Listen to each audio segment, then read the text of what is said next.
All right, we are live. Hello, Durud and Shalom to everyone in the chat. Sorry, guys, for the delay. I'm here with Zach, Misfit Patriot, and Zach. When you were late, we were talking to the people in the chat, and people I were telling them people were blaming it on the Jews. People were saying that maybe the Jews caused the traffic, or was Well, it the weather? Did they change the time? they Yeah. control the weather, they control everything. So I assume that no, what really happened was I'm an idiot. I didn't realize the time zones, and I was like, yeah, I'll be there. Oh yeah, for sure, I'll be there by 2. But I was thinking about 2 o'clock my time, and then when you know how you feel like an idiot when you go back and you reread something that you totally skipped over. You totally wrote Eastern time, like you did. You wrote it like 3 times, and I like summarily just skipped it. I was like, yeah, 2 o'clock. I go 2 o'clock. I will be there by 2 o'clock. But I just drove Right. back. I just drove back from Dallas, and I was like, yeah, I'll be home by 2 o'clock.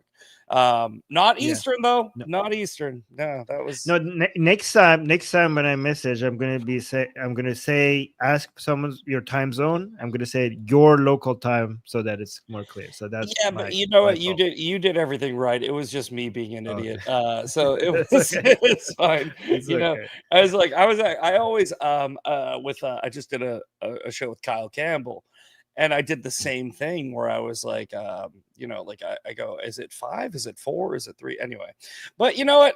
Hey man, I'm glad you reached out. I just walked in the door 4 minutes ago, so I just Okay. like Well, thank you. I was glad that you were still available. Yeah, no worries. It's okay. I delayed some other things because this was when I looked at you the things that you stand for. I was so excited. I was like, "There's no way I'm not talking to this guy." I Okay. By the way, appreciate it. can you actually? Yeah, yeah. By the way, can you tell people about who you are, what you do, and your stances? So after that, and also, by the way, guys, all the links to Zach is in the description. So you go ahead and introduce yourself to everybody, and then we'll get started. Yeah, absolutely, man. So I'm just some guy. Like I'm just some guy that does, tile and remodeling that got thrown into the social media space, and I think that what the conversation that we might be, leaning towards is the Israeli Palestine conflict and my support of the Jewish people and why, and that was really sort of accidental. Like I made a post right after October 7th, I think the day after October 7th, and I said America needs to get back to a September 12th mentality where we Mm, condemn terrorism, where we understand the dangers of radical Islam, and we need to unify together against like the condemnation against the ideology that you can go and rape and murder 1,200 mm, people. And I thought it was a very, I thought it was a very like pragmatic approach to taking on the internet, and I was really surprised at how many people were coming at me about it, where they were like, mm, "No, mm. actually, the Israelis are the problem." And I was like, "Wait a minute, what the fuck are you talking about?" I was like, and then two years later, we're here. That's where we are. So Mm. that's in a Do nutshell. you mind if I disagree with you a little bit? So push back a little bit Oh, you because should. yeah, yeah. Okay, because you said the problems with radicalized Islam. Okay, I will just want to correct you. It's not radical. The problems are not with radicalized Islam. The problem is with Islam as a whole. Islam, yeah, no, I Yeah. actually would agree with you. Well, if you think Okay. about it, right? If you follow the doctrine of your religion to the letter, Mm, right? That's how mhm, you should view it. There is no such thing as an extremist that follows their religion to the letter, if their religion does not call for killing people, lying to people, right? mm, So yeah, Islam, the Quran does actually say, and it can't be contextualized according to Islam, that you can't view the Jews as an equal people, that you have to expansionalize, that you have to convert everybody to your religion. So I do agree with you that it is Islam is the problem. Muslims are not the problem though, because these are people that oh my have God. been these are people that have just been tricked.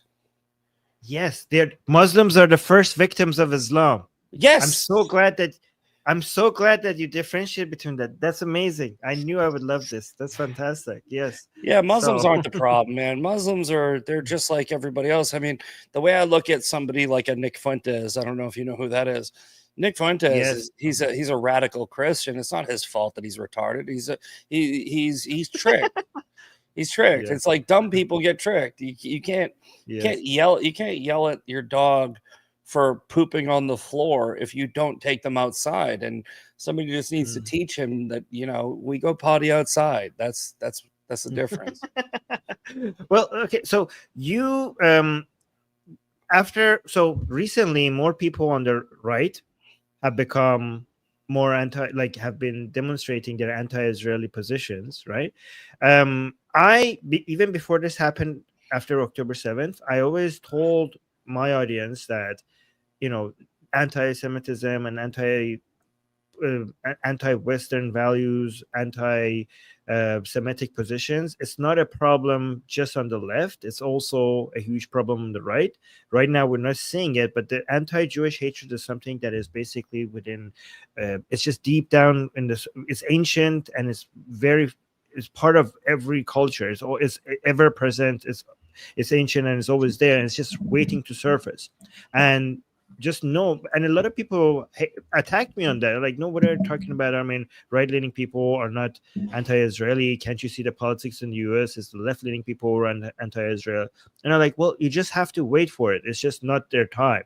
And then now I was proven right, because I just think, you know, this is the most ancient hatred, the most prevalent, the most, you know, it's just everywhere. It's everywhere, and it's just waiting for its time for it to find an excuse to come show itself. But were you surprised when you saw after October 7th, when eventually we saw also from right-leaning people all of these anti-Israeli positions, or were you aware that this is going to happen at some point? I was definitely shocked at the right-leaning people, because I think that if you look at it in the lens of an America perspective, right? America, I believe, is a Christian nation, right? And I believe that Christian values and constitutional values, right, would follow some sort of biblical precedent. And I think that from my perspective, I looked at the left more like, you know, atheistic,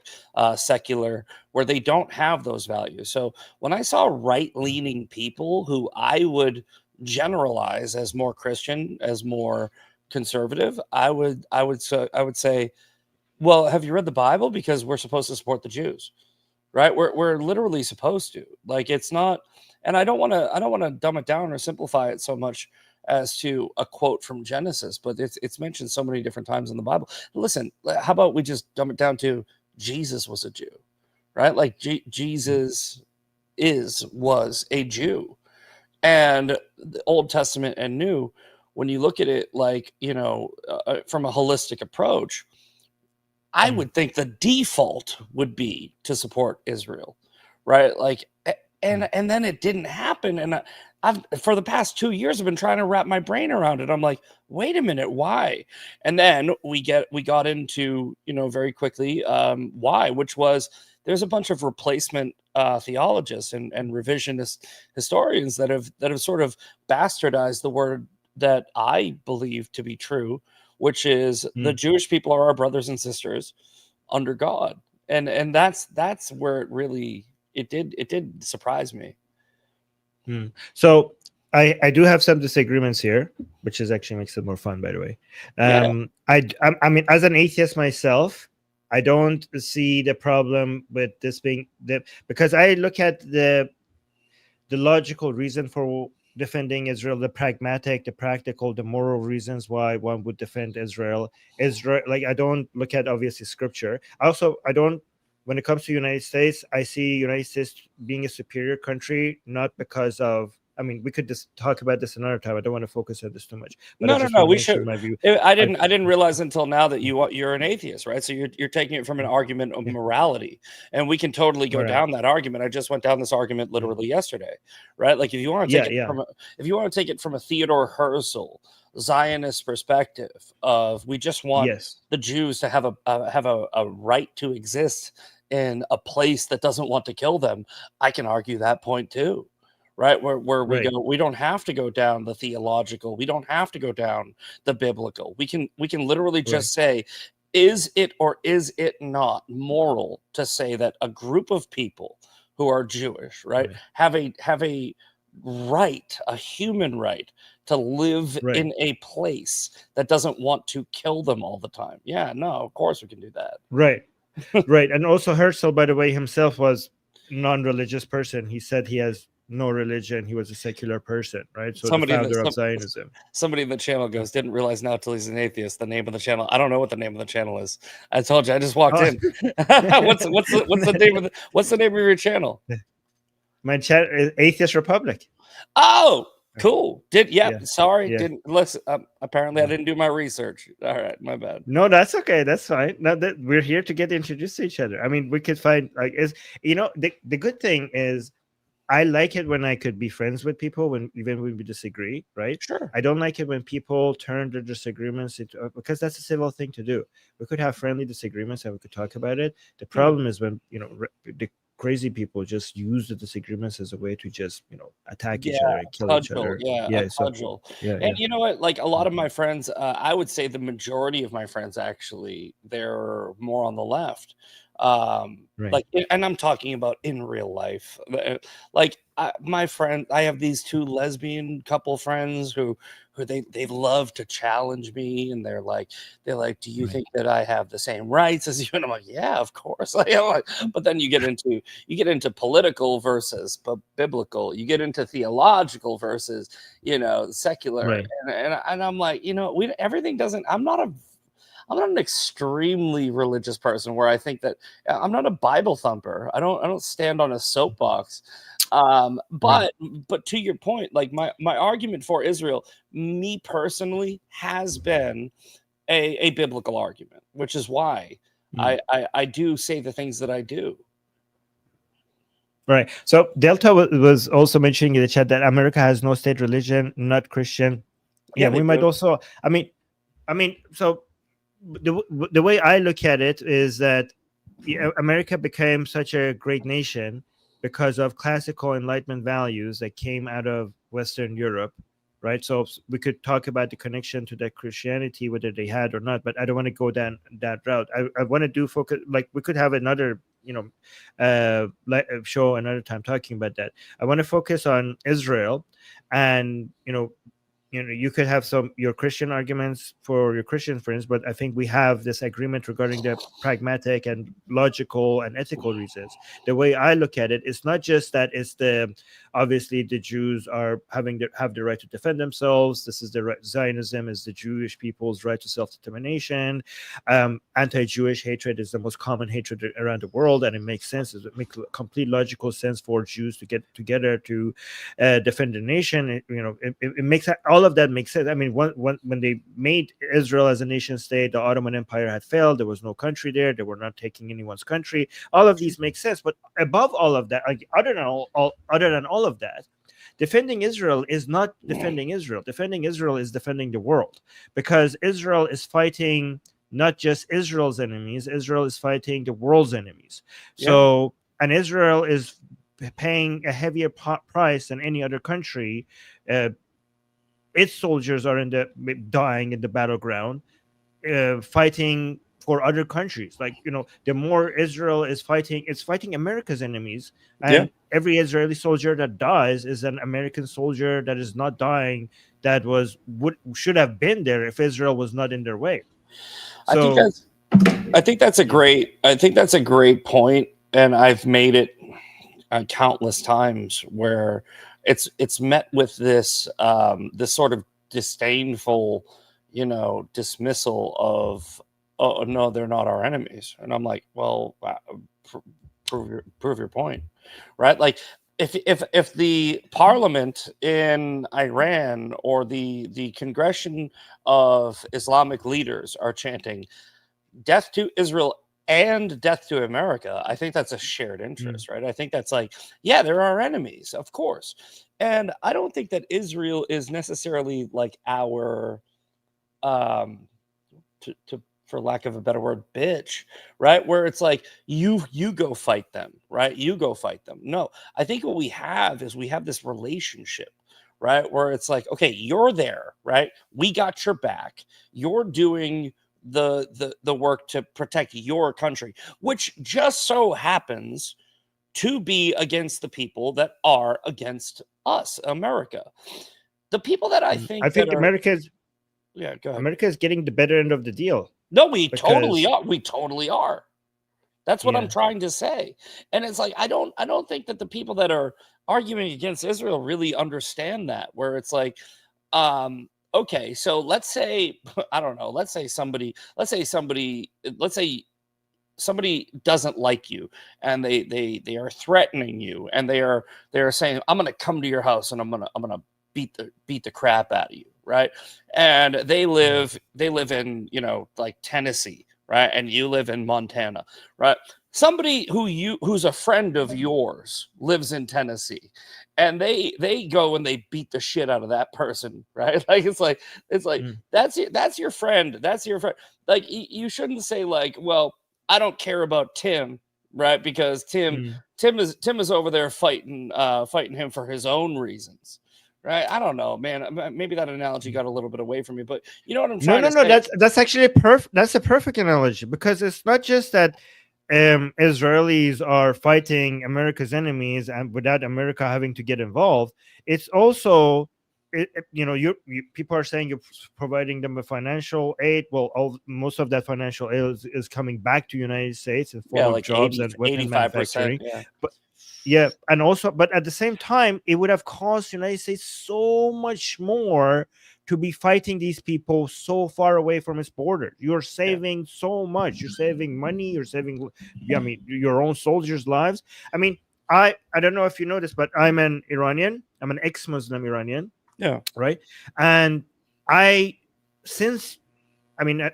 of my life I lived in Iran. My entire childhood was in Iran. And not only what I remember they told us in school about Israel all the time as we grew up, I studied their ideologies, the history of the ideology of the Velayat Faqih version of Shia Islam in Iran. And the whole point of all of so basically the Velayat Faqih version of the Shia 12 Shia Islam in Iran is something that came about because Sunni Muslim Brotherhood ideology entered Iran through Nawab Safavi, and eventually they got some of their ideas and they merged it with some Marxist ideas and they created this whole monster. But the whole point is that this is a 3-phase plan. Phase 1 was to get rid of the Pahlavi dynasty so that Shia Islam could capture Iran. Phase 2 is to get rid of Israel so that the Shia empire that they're trying to build could capture the Middle East, right? And then phase 3 is to go for the head of the beast, for the final boss, which is the United States. Yeah, so the big Satan. Exactly. The whole point of attacking Israel is because Israel is standing in their way to actually go to the final phase. They see Israel as an agent, as a puppet of their main enemy. So they have to fight Israel today so that they could capture all of Middle East so they could fight the United States tomorrow. That's the entire point.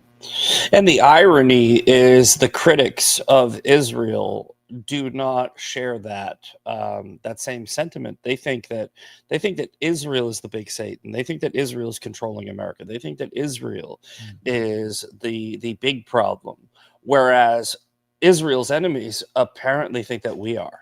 Right, Israel's enemies, right? Like the countries of the entities, the terrorist organizations that want to impose Sharia law and take down America. They're the ones that are telling you that we are the problem, right? America is the big dog. America is the one we want. America is the final solution. But the people that criticize Israel are like, no, if we just got rid of Israel, I have a nickname for Israel. I call him Hodor. I don't know if you watch Game of Thrones, right? Game of Thrones, right? Israel's Hodor. Israel's holding the door, and it's like all these this Islamic Sharia, the type of ideology that they're trying to impose. Islam is an expansionist movement, right? Right. Judaism isn't expansionist. In fact, Judaism is the opposite. It's very hard to become a Jew, right? Like they're very exclusive, whereas Islam is kind of like, they're kind of like I don't want to say this too crudely. It's kind of like a cancer where it spreads. It spreads. Oh, it totally is. If you look at it, if you look at it through a simply geographical viewpoint of where their map started and where their map is now, Islam has expanded and taken over so many different countries. What is it, 500 and something 500 and something million miles of land since 1917. I don't know the exact numbers, but it's like it's crazy if you look at it, right? So when you look at something like that, and when you look at this expansionist movement and you go, is this expansionist movement good or bad? I don't think that anyone can argue that Sharia is good. I don't think that even the liberals that are like arguing against like this whole Free Palestine movement, I'm like, okay, go there. I hope your rainbow flag doubles as a parachute because you're gonna get thrown off a fucking building. Like, I don't understand why they don't see their intent. The intent of Islam is convert or kill anybody who doesn't believe what they believe. And again, to go back, I'm not talking about Muslims. I'm talking about Islam. Islam, if you follow it to the letter, is a convert or kill death cult. It always will be, because they can't contextualize their own religious doctrine. If they can't contextualize their own religious doctrine, then their own religious doctrine is going to say, if you don't believe what I believe, I get to murder you.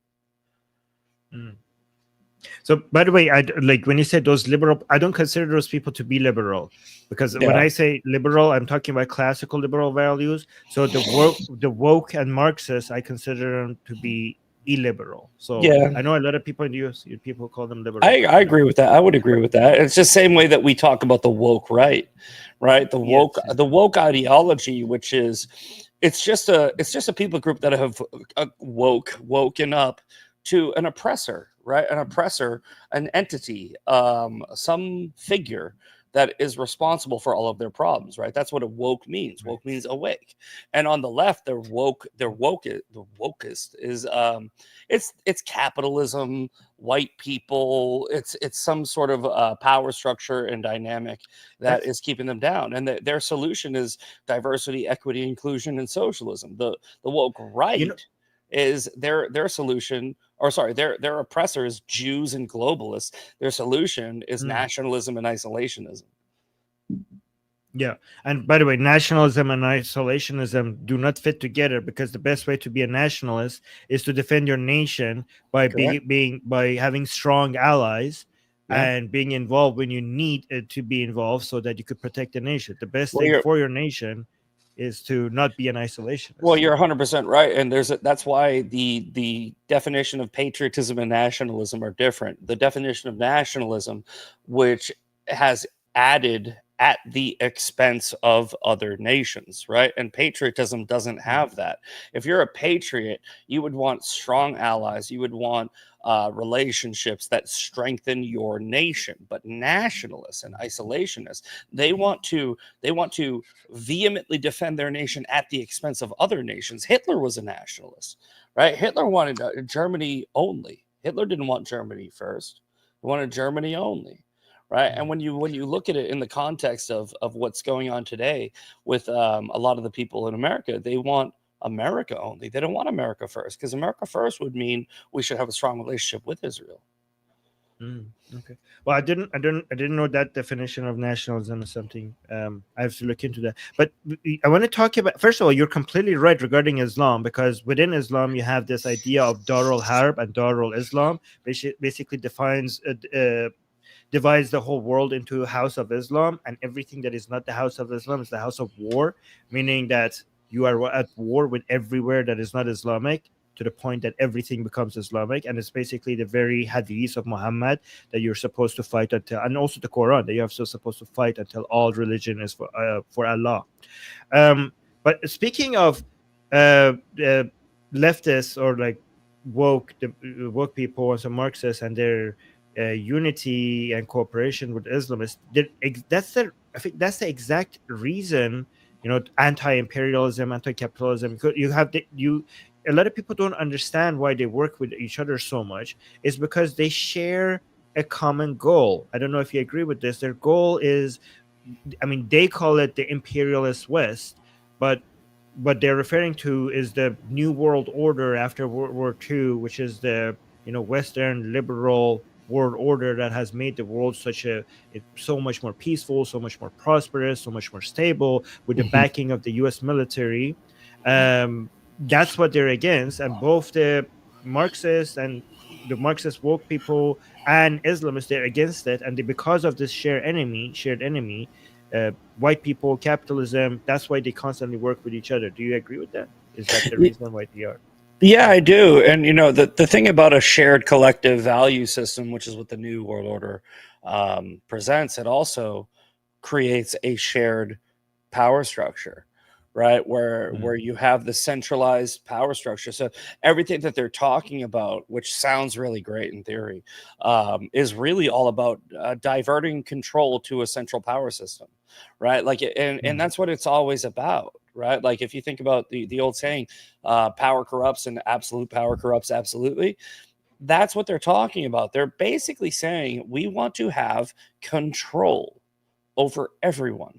Over everyone. A new world order is an order that has a centralized system, right? The order is top down, we control, right? And that's what they're really saying. But what these other people, what the people that actually subscribe to this ridiculous ideology are saying is they're going, oh, isn't that great? Can't we all just get along? Can't we all just... No, here's why. The race of humanity is so diverse and complex that you can't control it with a singular system. You have to have diversity. Yeah, and irony, right, is I'm actually arguing for diversity where the people that are talking about diversity aren't. They're talking about non-diversity. They're talking about everyone getting on the same page. They're talking about everyone being under the same umbrella of the New World Order, the Klaus Schwabs of the world, who are like, you're going to eat bugs and you're going to like it. Like that's what they're talking about. Well, that's the order that they're maybe looking for, but the order that we're under right now is, the liberal order that we live. The classical liberal order that we are right now under, that one does allow for diversity. That is a order that is looking for equal opportunities rather than equal outcomes. So to me, that's the difference between liberalism, classical liberal values, and what a lot of these people work. But I think we're getting off track. But what the world order that I was referring to is something that I actually support. It's the current one that we live in, which is backed by the U.S. military. And, ever since all of these standards and institutions that the United States is backing and the standards that it has introduced to the entire planet, it has just made the whole world such a much more prosperous and peaceful and stable place. And a lot of people don't understand that because they compare their lives to, 10 years and 20 years ago. But if they look how much the world has changed since World War II, because of this new order that we have, everybody will realize that we need to protect. We need to do everything in our power to protect it. And the people, and basically the far right, the far left, and Islamists, that's what they're against, and that's why anybody who's fighting them is fighting the enemies of the world, because they're fighting. They call it the imperialist West, but they're fighting a system that has made all our lives better. That's why everybody should be invested into defending Israel. That's the way I see it.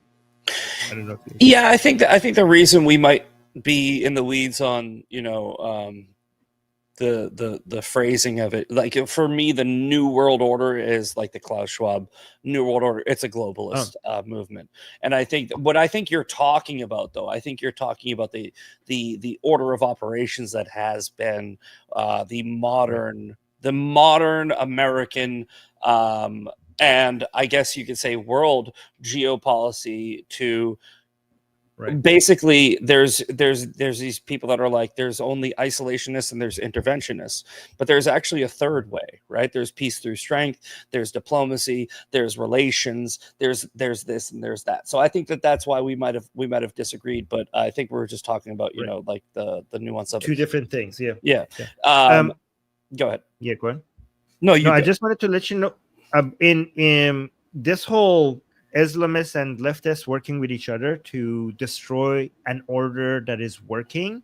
The reason why I keep mentioning that is because we experienced that in Iran in 1979, the Islamic Revolution. A lot of people don't know that the Islamic Revolution was not an Islamic revolution. It was a leftist Islamic revolution. Yeah. And the reason why people remember it as an Islamic revolution is because after the revolution, the Islamists started killing and removing and eliminating the leftists after the revolution was successful. So, I hear a whizzing sound. Hold on, let me see if this helps. Did that get rid of it? Yeah, that got rid of it, right? Yeah, that was. So that's why I think we Iranians are in a good position to tell people, especially right now, the Europeans, because they're allowing Islam to just come in and take over, that we Iranians lost the country to the unity between leftists and Islamists. I mean, our former king, Mohammad Reza Shah, warned the whole world. He called it the unholy alliance. I mean, I think for you Americans, this is after 9/11, this was a new bizarre thing that you experienced. Like, why are these people who are on the left, uniting with Islamists? Their idea could not be any more contradictory, right? Sure. But we Iranians experienced this more than 40 years ago, and our king was warning the entire world to be aware of this unity. And because we paid such a heavy price for it, this is why I think a lot of people, more people around the world, should listen to us Iranians to know what could happen, because nobody expected during the Pahlavi dynasty, before the Islamic Republic took over, if you were in Iran, everything was getting better, everything was growing. Nobody would have imagined that this could happen to Iran. And if it happened to our country, I tell many Europeans that don't be so sure that this is not going to happen to your country as well. Yeah, I mean, history doesn't repeat, but it does echo. And you're mentioning about how the people that can't believe that there would be some type of unified front from the government against them. The first people to suffer in any authoritarian rule are usually the people that are like socialist leftists, right? You're the first. It's literally in the poem. First they came for the socialists, and you know why? Right. you know why that happens? You're the ones who are unarmed. You're the useful idiots, right? And you can't be useful. You can't be useful unless you're an idiot.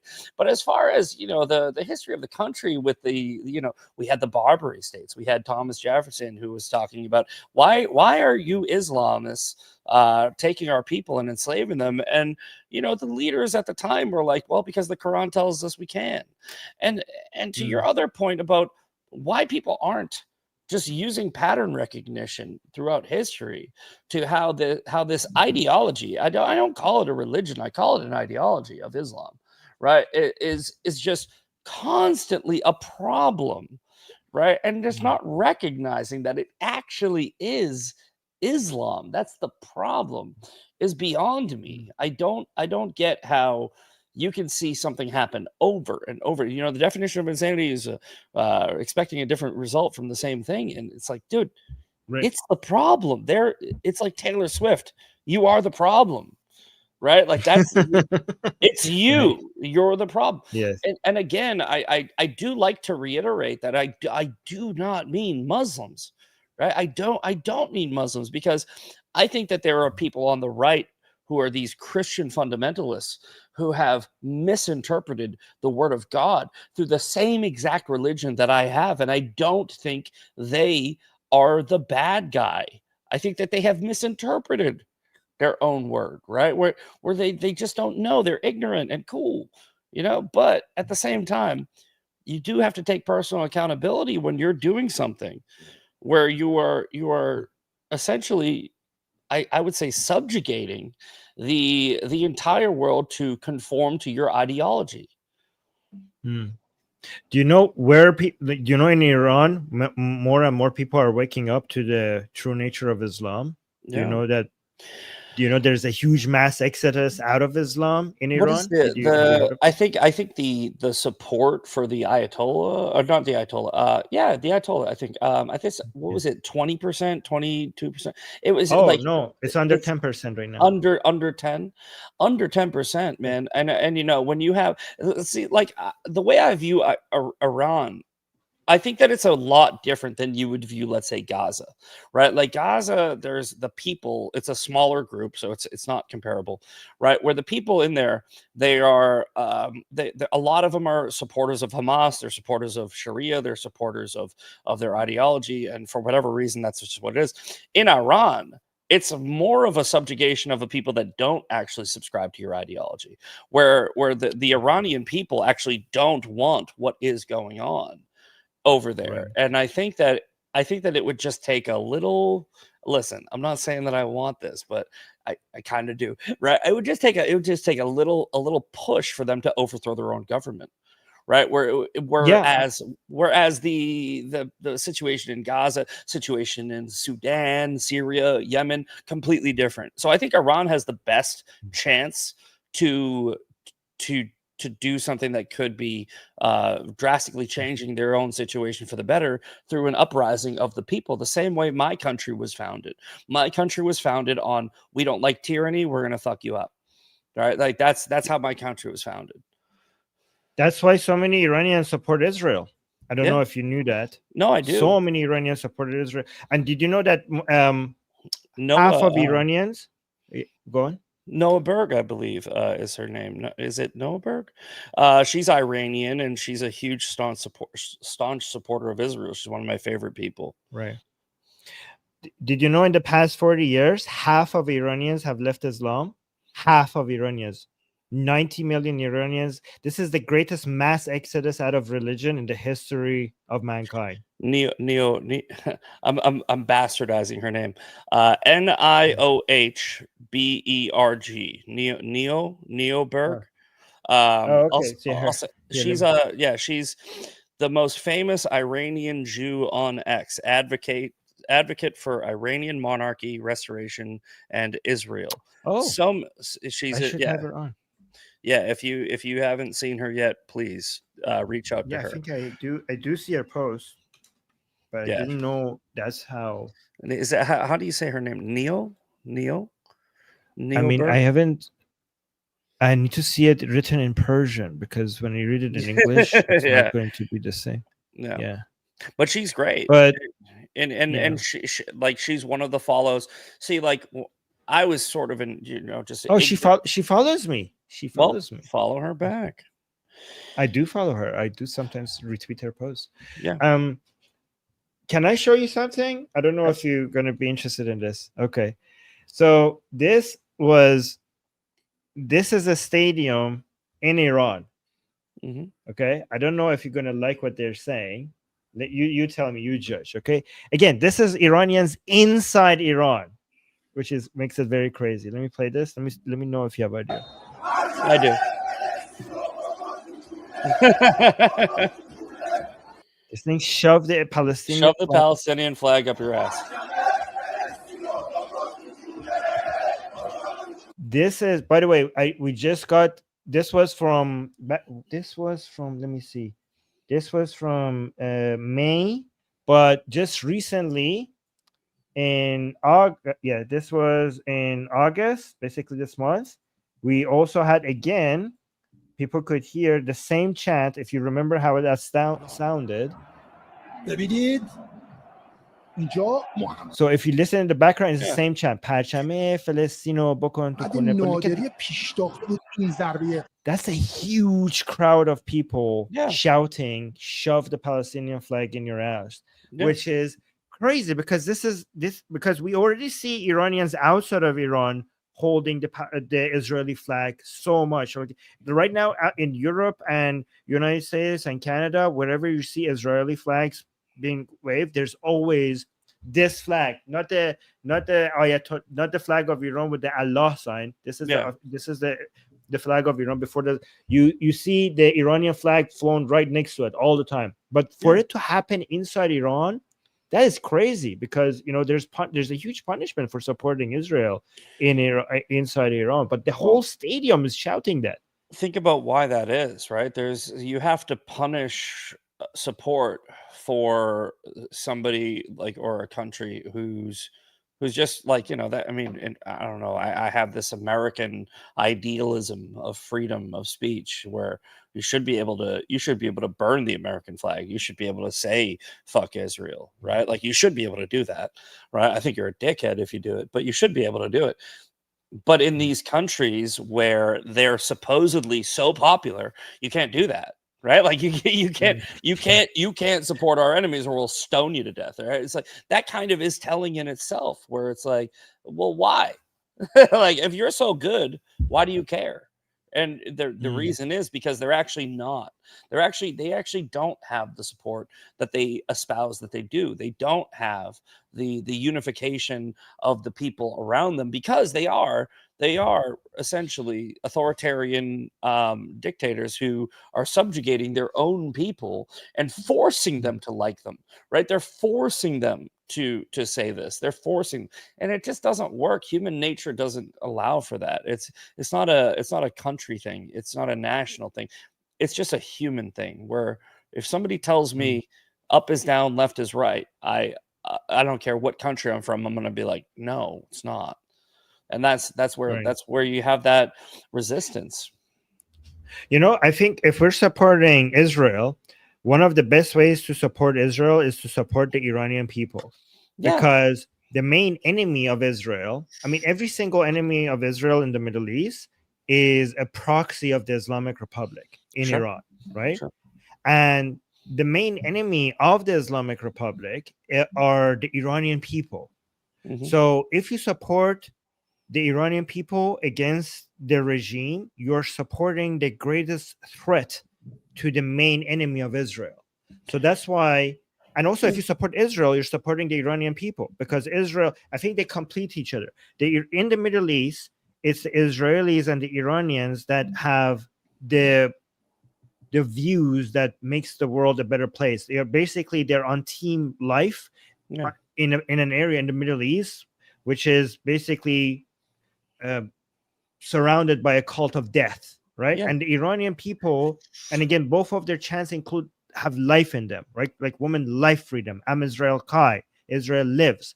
But their enemies, they're all martyrdom. They're all we love death more than you love life. It's all about dying. They love death, and we're on the Iranian people and the Israeli people are on team life, fighting an Islamic cult of death, right? And I think the unity between these two people makes a lot of sense, because Israel has a lot of advanced weaponry and good intelligence networks and everything, and the best military. However, they don't have enough soldiers to be able to have boots on the ground in Iran to topple the regime, and they don't share a border, so that's almost an impossible task for them. But the Iranian people are the boots on the ground inside Iran, but the Iranian people are unarmed. They have no weapons. So Israel has the arms, and Iranian people have the numbers inside Iran, and together, if they work with each other, and that's why Netanyahu just recently came out and asked the Iranian people to rise up, because they both need each other. They both need to work with each other against the Islamic Republic. No, I agree. I mean, well, so like when Operation Midnight Hammer happened, I don't think anybody that was on my side that agreed with me was saying, fuck the Iranian people. I think we unified against the regime because we do support the Iranian people. I mean, I remember one of my posts was like the Iranian people are nothing like the people in Gaza. It's not the same thing. Don't conflate these two things. The Iranian people hate their own government. They hate their oppressors. They want a regime change. So when we come in and we do something against their regime, we are not doing something against the Iranian people. That is not even remotely applicable. And as far as Israel and that whole situation, unfortunately, Israel's fighting their own battle, so they can't fight for the Iranian people. But I think that they would want to. I think that I am classified, I think, by a lot of people as a neocon, right? Like a neoconservative, a new conservative, where you're pro-war. And at this point, I'm kind of like, kind of a compliment, dude. It's kind of a compliment, because I'm like, yeah, yeah. You know how shit gets solved? War, right? You know how shit gets solved? It's toppling dictators. It's toppling regimes. Allowing people like the Ayatollah to continue existing is why the world sucks, right? So no, yeah, fine. Call me a neoconservative. I don't care, right? I don't care. Yes, I am for it. I'm for toppling terroristic regimes that subjugate people, that kill people, that rape people, that do all the horrible atrocities of the world. I'm for it. Yes. Yeah, actually, the way I phrase what you just said, and let me know if you agree with this. If you are pro peace, then you have to be pro some war. Because the only way, I mean, if you study the history of war, the only way to achieve long-lasting peace is to destroy the enemies of peace. Ceasefire is not peace. Ceasefire is only an opportunity for your enemies to recover so that they could attack you again. The only way, I mean, look at the only way that we managed to get peace after World War II. I mean, just compare World War I with World War II. The only way that we got peace in World War II is we crushed your enemies. We bombed Japan. We bombed Japan. We did Hiroshima and Nagasaki. We did Hiroshima, which was essentially us saying we don't want to do this, but we're gonna. And if you don't stand down, we're gonna do it again. So what happened was we bombed Hiroshima. They weren't going to stand down. And Japan goes, we don't care. They go, okay, we're gonna bomb you again. They go, we don't care. Then we bombed them again. And then after you see 165,000 people get sort of just deleted, like that's how you stop a war. And I don't want it to happen, but it's the reality of, like Sun Tzu, the art of war. If you want peace, prepare for war. Right? That's how it works. Unfortunately, this is the human nature that we live in. This is the world we live in. And, you know, you got idiots like Dave Smith that are anti-war. All these people that are anti-war that are like, maybe we can just not do that. Dude, yeah, you can, but somebody else wants to kill you. That's the problem. The problem is not what you want. The problem is not what you think is this moral compass. The problem is somebody else always wants to kill you. So if you want peace, prepare for war. And yeah, I don't like it, but fucking man, I just understand how the world works. I understand reality. Right. By the way, we got a super chat from Omid. Thank you so much, Omid. Omid is saying, sorry for the interruption.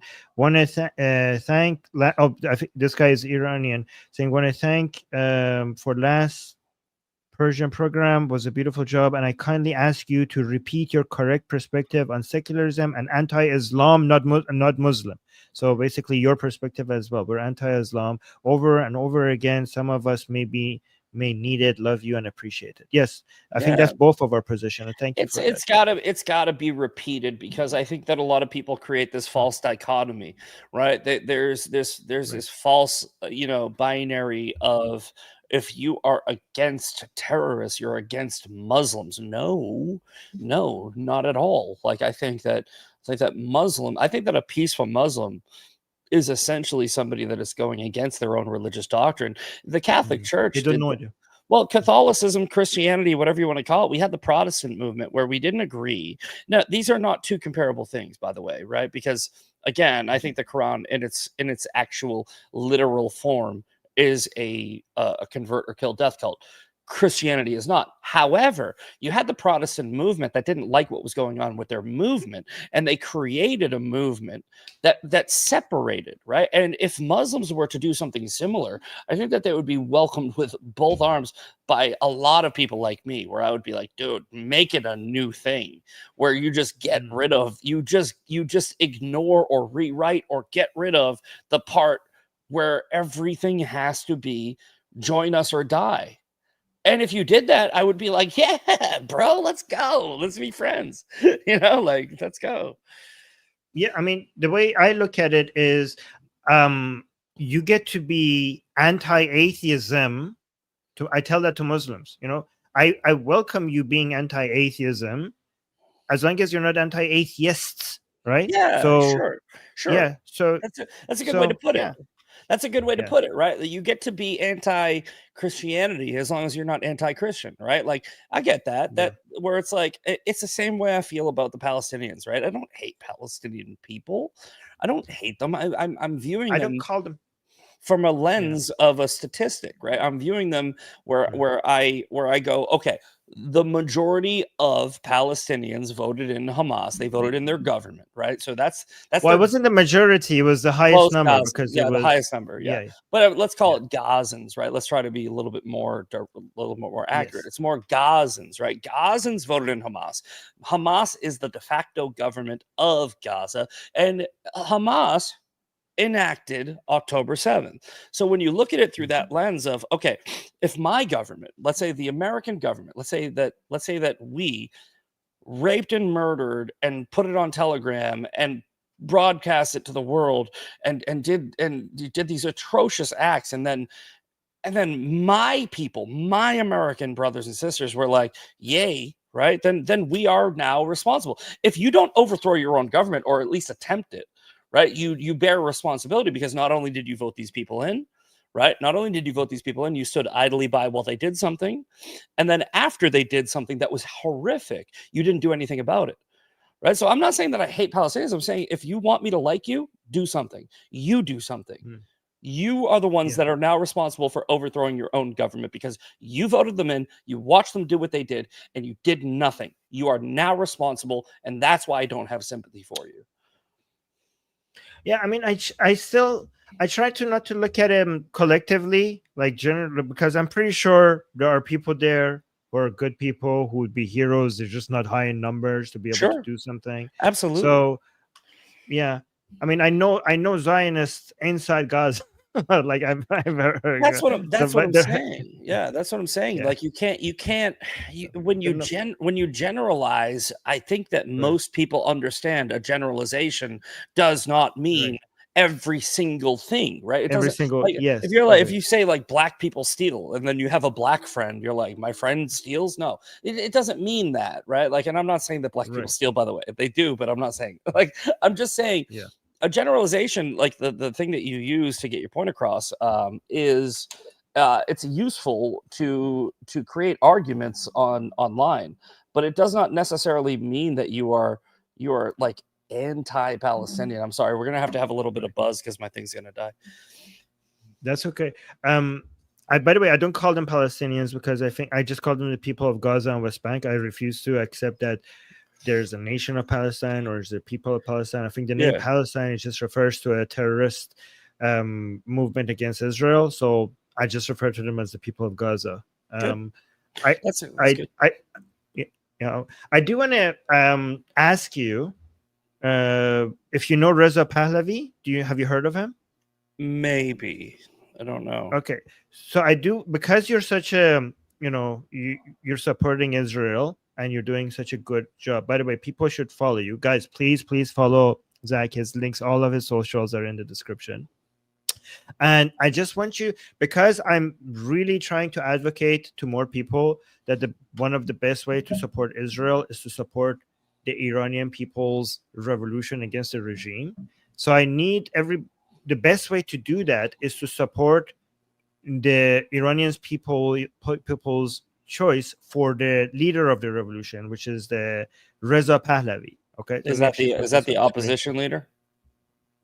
Yeah, well, yeah, it's the leader of the revolution because opposition might suggest that they're part of the government that they're just opposed. Like I don't know. Yeah, but so Reza Pahlavi is the son of the former king, so he is a crown prince of So Reza Pahlavi is the son of the former king of Iran, Mhm. and also by the way, he's very pro-Israeli, and that tells you a lot that the Iranian people, the most popular politician among Iranians, is somebody that is pro-Israel and wants Iran to have a normal, friendly relationship. That's him sitting there speaking Sure. with Netanyahu, right? Yeah. And that's also him quote tweeting Netanyahu and agreeing with him. So I think it's very important for more Americans and more Israelis to be familiar with this guy because Iran was such a good ally of United States before 1979. Okay, before Yeah. Carter came in and abandoned Mohammad Reza Shah. Like, you know, Nixon had a good relationship with Iran. Yeah, and Reagan. Carter wasn't the best decision that my country has ever made. Yeah. And Reagan actually attacked him for that, saying that we had a strong ally in Iran and we lost all of that, right? So United States is in a much better place right now because it has Israel in the Middle East. Correct. But imagine how much better it would have been for United States if it had two strong allies in the Middle East, one Israel and the other one being Iran. Okay, and both of them with people that have shared values. And again, so supporting Reza Pahlavi and his fight against the Islamic Republic is good for Israel and is good for America. So I do want to encourage you looking into him. I just followed him, and I will. But I mean, if you look at Iran, before 1968, where there were women were walking down the street with like modern clothing, and it was just a beautiful country where they were essentially modernizing their culture. It was beautiful. And then you're right, it's like it seems like right after Carter it just started to devolve, and it's very tragic because you're also correct. Imagine if we had a country the size of Iran. We have a country the size of New Jersey in the Middle East that supports us, right? We have this little dot, right? It's like this little tiny little thing. And it's like, and that's the most we got. And then all these other countries, we work with them, but there's this tumultuous relationship because of the dichotomy between I would say a Muslim country versus a Christian country. And I know that you're an atheist and it doesn't matter to you, but at the same time, it does actually play, it does actually have an effect on the relationship of this. Like there's the reason why there is so much conflict is a religious motivation factor. Right. And they have that. It's a religion. The reason why it's not a political thing. It's not a, it's not a structure like, because you look at the war in Ukraine and Russia, that's a political war. That's a war between two people who want either power or land. It's so much easier. Right. It's so much easier to deal with. It's so much easier to negotiate something like, okay, what do you want? You want land? Okay, cool. What do you want? Oh, you want power? Okay, cool. When it's an indoctrination thing where they believe it in their soul, so much harder to deal with that, right? Where it's like you can't just change their mind. You can't say you don't believe in this anymore. This is a belief. This is a value system, and their values are fucked up. They're like the Islam. Their values are fucked up, and it's been 3,000 years, and they've been fighting this war. They've been fighting it over and over and over again for the same exact reason. Yeah. Well, I mean, to your point, even if they are trying to, because I follow the politics of the Islamic Republic daily, right? So I am very aware of their inside, in their infightings and all the little details that I'm not going to go over, right?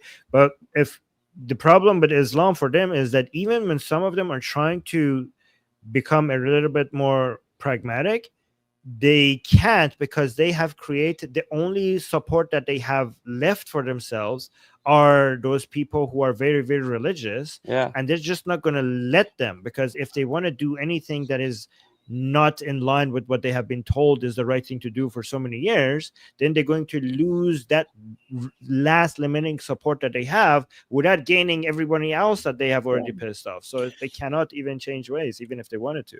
Well, that's why I think that what Trump is doing with the Abraham Accords is so great. But I mean, what you were saying, like, yeah, I mean, basically you have this idolatry where it's like, you have this worship of these people because they sold them, the bill of goods. But I think that it's the reason why I bring up the whole the Abraham Accords, because just the name of it, right? The name of it is based in the Bible, where he's trying to bring He's trying to bring secularism and political geopolitics together with religion by calling something the Abraham Accords, right? Where it's like you got Abraham, and you're trying to bring and join countries together who don't agree with each other, either both ideologically or politically or demographically, and then. I think that there's a chance. I think that there's a chance that this does get solved in my lifetime. Probably not completely, but at least to a degree where it's tenable. And I think that what Trump is doing with the Abraham Accords is a good idea. I think that Iran, if you were to get rid of the Ayatollah, I said that I wish that Trump had just killed the Ayatollah. Right, he stopped. Israel was about to do that. I was like, why'd you stop, dude? Why did you stop with the frick? And I'm going to tell you why. Trump wants his legacy to be the president of peace, and killing the Ayatollah would have been a very aggressive move. And I think you should have let Israel do it. I think you should. I think that if the Ayatollah is taken out, then a lot of ignorant people will just say, oh, that's regime change. That's forced regime. Yeah, well, why is that a bad thing? That's a good thing, yeah. It's a good thing. Regimes have changed over the past, 200, 300 years in many different countries, in Africa and the Sudan and all these places. And it's like, yeah, regime changes are good when the regime is evil. So yeah, change it. Like, it's like, this isn't hard to figure out. But by the way, I know we are getting over time, and we do want to read some super chats. But before I do that, I just want to mention, you mentioned the Abrahamic Accord. So Reza Pahlavi, right, the leader of the revolution against the Islamic Republic, he actually suggested, he copied Trump, and he added, expanded on that, and he brought this idea called the Cyrus Accord. So I don't know, Cyrus the Great in the Bible was, this Persian king who freed the Jews for them to go back and rebuild their temples. And Cyrus the Great is basically is a symbol of the bond between Iranians and Israelis, because they both revere him. It's part of their history, and Iranians love him, Israelis love him as well. So, I mean, if you expand the Abraham Accord to eventually include Iran, which is something that Reza Pahlavi would want to do, he's referring to that as the Cyrus Accord. So I just wanted to also mention that. No, I think that would be a great idea. It's such a complex issue, especially with if you look at the amount of time that they've been fighting, right? It's like it doesn't get solved in 4 years. So I'm not so ignorant that I think that, just because I'm a supporter of Donald Trump, that he's gonna wave a magic wand and like everybody's gonna get along.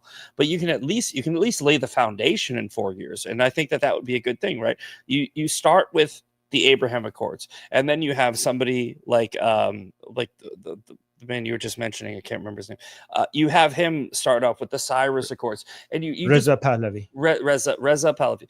You have Reza who goes, okay, look, we did this, we got this thing done. Now let's, 10, 15 years down the road, we get this done and we get that done, and you really do have to sort of work towards this goal of having peace with Muslims, Christians, and Jews. Right, which is what it is about, because everybody else is just people, right? Like nobody talks about the French as a religion. Nobody talks about the New Zealanders as a religion. They talk about They talk about Middle Easterners as Muslims. They talk about Americans as Christians, and they talk about Israelis as Jews. That's the issue. Right. The issue is rooted deeply in theology. Right. And by the way, it's so unfair to call Iran Islamic, because Iran is, based on the latest polls, Iran is now minority Muslim. Right? Yeah, and it's yeah. So yeah, they have the Sunnis, they have it's a very diverse group of people. There's also Christians. It's mostly non-religious, and it's a lot of secular. Yeah. Oh.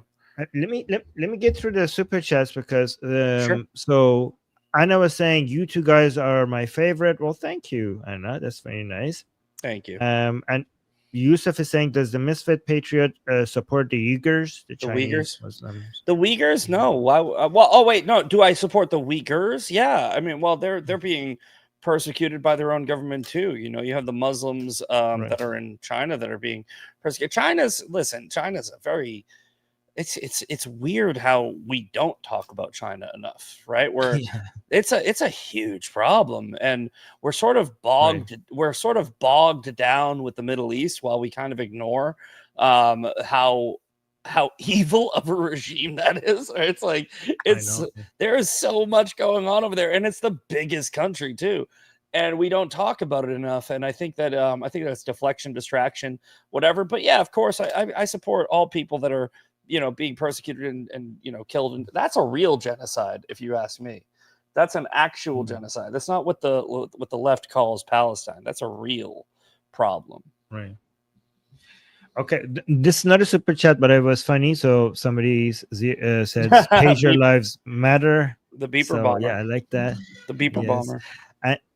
And Sketch Therapy was saying, Reza Pahlavi speaks in English. I recommend your guests to hear him. Yes, if you try to look into him, because he speaks, actually he speaks 3 languages. He speaks Persian, English, and French. He also speaks French. And then we have Shauna saying, I mean, Iranian women would also help motivate me to get the brave rate in America back up to replacements. Just saying. And I mean, motivate men. Okay, not me. okay, yeah. I wouldn't know how that would. I read it the same way. Motivate me means I want to get laid. Motivate men means I want to get laid. Either way, you're getting laid. Well, yeah. Okay. Oh, also we have an Iranian American here, Ellie. Thank you so much. Saying Iranian American woman here. The future secular Iran will be the best ally of America. Cyrus Accord is coming. Well, I hope so. I mean, by the way, Zach, I really think this is happening faster than a lot of people think. I mean, if you saw what's happening in Iran right now, change is coming faster than most people are ready for it. Huge change is about to come. I hope so. And, you know, listen, as I'm a little biased, right, because I'm a Christian, and I would like you to not be secular, but if secularism in Iran is the option, if the option is Islam or secularism, fucking sign me up for secularism. Like, just get it done, because it's way better than Islam. Islam is definitely not working. So if you want to believe in nothing versus believing in, you know, a book that a pedophile wrote, like, then you know, as an atheist, I must say, secular doesn't mean atheist. Okay, I know. What we mean by secular is that everybody just gets the right to do their own religion or lack of religion, and secularism, as if you as a Christian should be wanting, like, secularism is good for Iranian Christians. Okay, because the secular principles that we want to support in Iran means that Christians will not be oppressed by an Islamic regime, that they will have equal rights to every other citizen. That's what I meant. I know it's not atheism. I know it's not because I would have said atheist, but I understand the difference. But I'm saying, like, as a Christian, I would prefer somebody to like, I don't want it forced on anybody, but I would prefer you to come to the conclusion on your own that you actually do believe in something. And secularism is more of like a live and let live type of philosophy. Where it's like you don't believe, you don't have to believe, you don't. No. Secularism could mean that people advertise Christianity, advertise Islam, advertise atheism. Yeah, live and let live, right? Where it's it's just equal rights. It just means that religion will not be used in government, and everyone with their religion will have the equal opportunity to present their case for their ideology without government involvement, but with full government protection of every single group. That's what secularism is. Yeah, because everybody is. Yeah. No, I agree. All right, I agree with you. Yeah. So yeah, I think, I mean, Christians live better lives in secular countries, but I'm biased. you know, I could make the case, but I won't. Right. Yeah. Okay. Also, Gage, an American, was saying Americans are still reeling from Iraq regime change. Yep. By the way, let me tell you my response to that. Actually, you tell me your response to that, because I want to hear what you have to say, and then I'll tell you what I think. When So this is why a lot of people in America are anti-regime changes because of yeah, what's no, going well, on I in Iraq. mean, and rightfully so, because I mean, our past presidents, our past governments have fucked up so bad where they did regime changes for the wrong reasons, and you know, there's only so many times it's a fool me once mentality.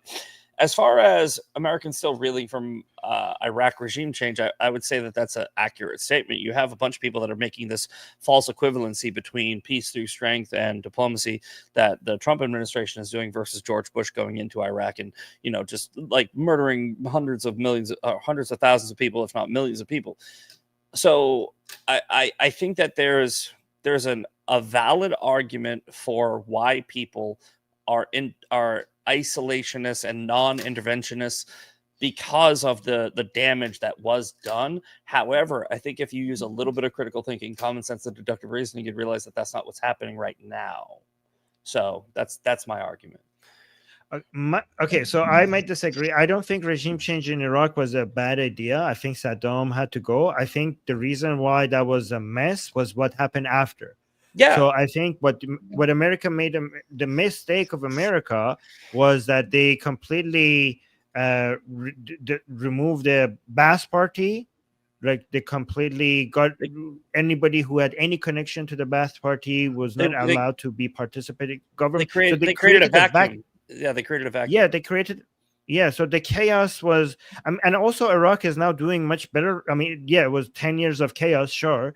But I mean, the French Revolution had many years of chaos after the French Revolution. We don't consider the French Revolution to be a bad idea. It's a good point.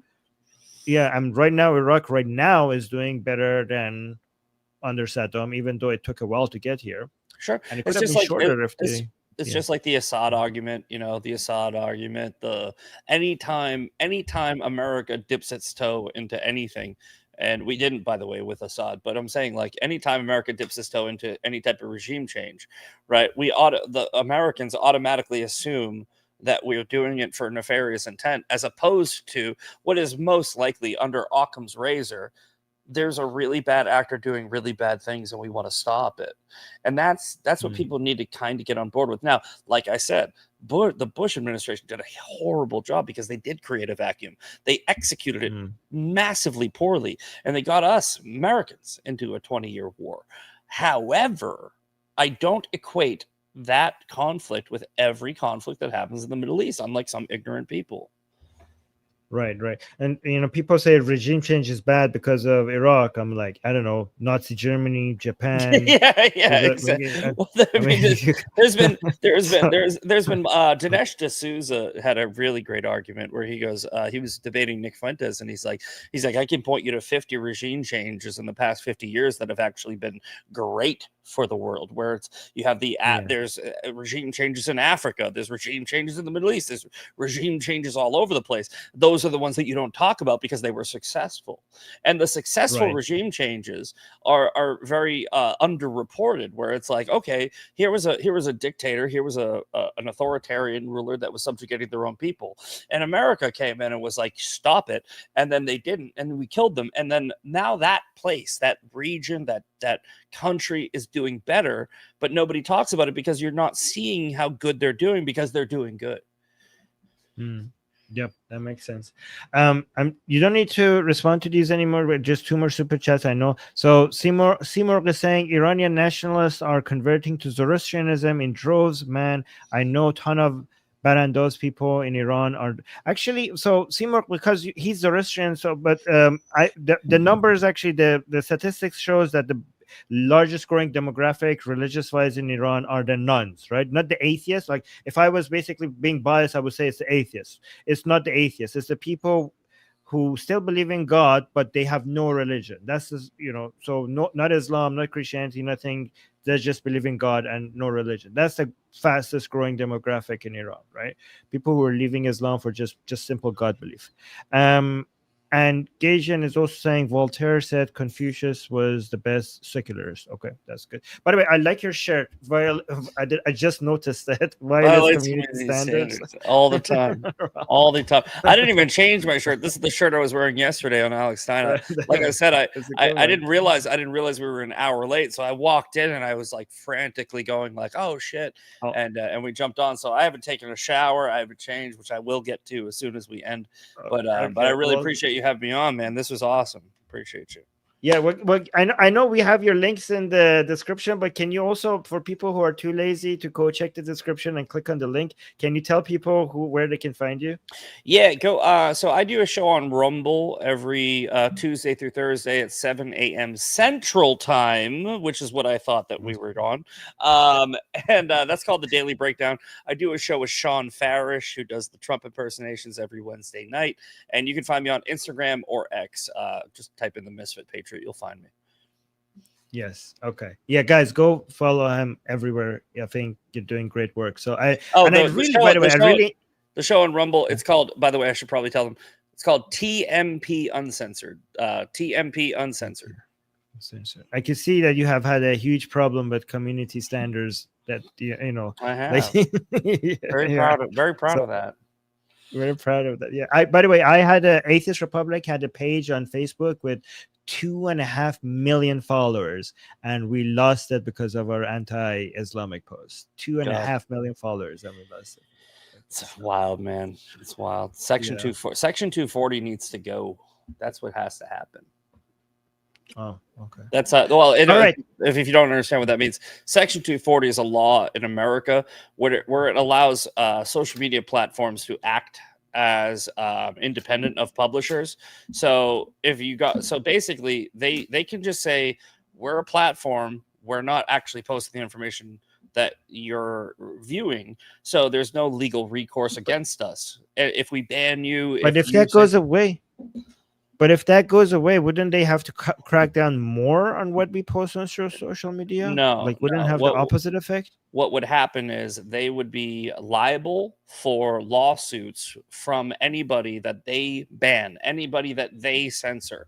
Anything that happens on their platform is still independent, where it's still the person doing it, but they would be responsible from like censoring other people. They would be responsible for controlling conversations, controlling narratives, and that's why it needs to go. Okay.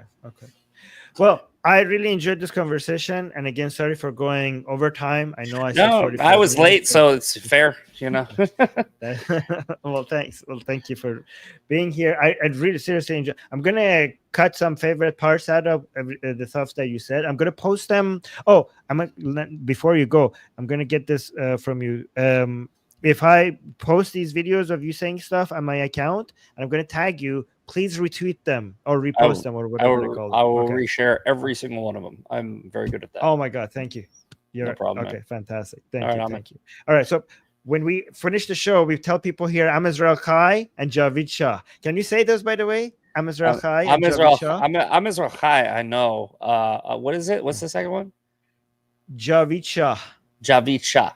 I don't know what that means. Yeah, you could have just told me that I just said that I'm a faggot. I don't know what you said. I don't know what you said. Right? But I said it. So all right. Javid Shah. Is Persian for long live the king. Long live the king. Okay, cool. Hey, great. All right, brother. All right. Thank you. All right. See you later. Bye.